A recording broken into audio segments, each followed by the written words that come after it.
Assalamualaikum warahmatullahi wabarakatuh. Perkenalkan, nama saya Aisyah Bahar, NIM 01121010 dari akuntansi kelas B. Di sini saya akan mempresentasikan mengenai capital budgeting atau penganggaran modal. Materi yang saya bahas kali ini adalah saya akan membahas mengenai pengertian dari capital budgeting. Yang kedua adalah manfaat dari capital budgeting. Yang ketiga adalah metode yang digunakan pada capital budgeting.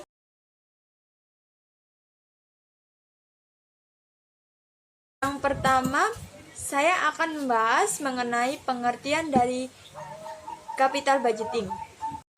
Apa itu capital budgeting?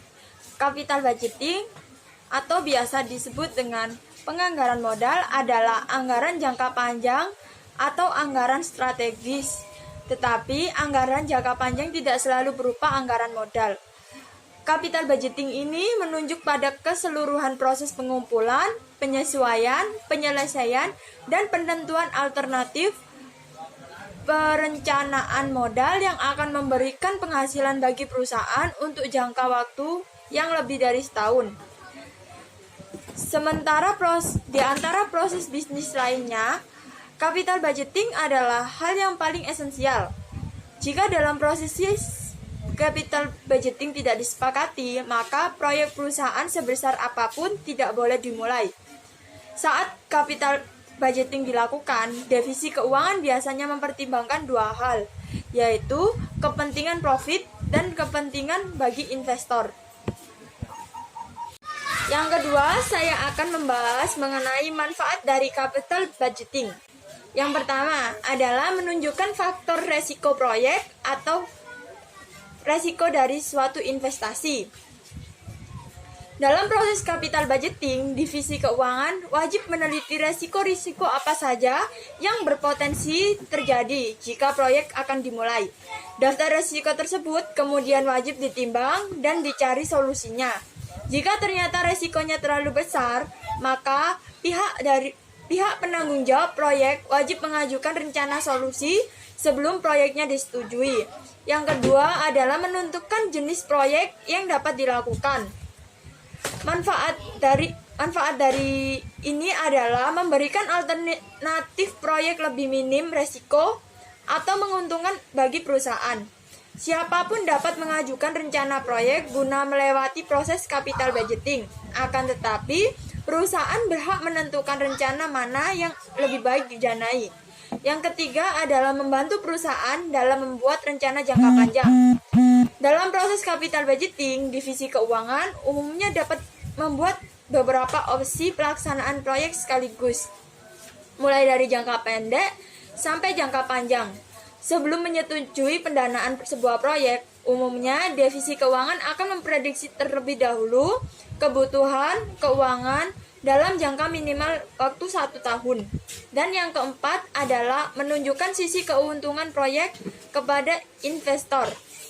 Bagi perusahaan, pendanaan dari investor sangatlah penting.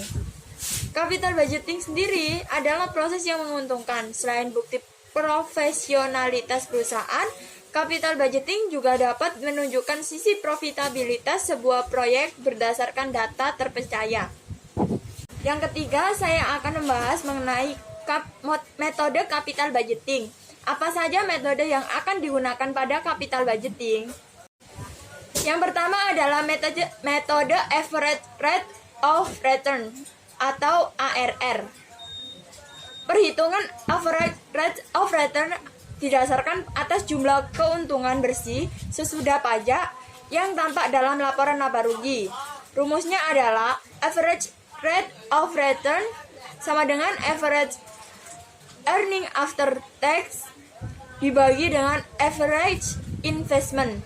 Yang kedua adalah metode payback period atau PP. PP sama dengan initial investment dibagi dengan cash flow. Sedangkan untuk menghitung PP untuk suatu proyek yang mempunyai cash inflow yang tidak sama setiap tahunnya dapat dilakukan dengan cara sebagai berikut. PP sama dengan T dikurangi B min C dibagi dengan D min C.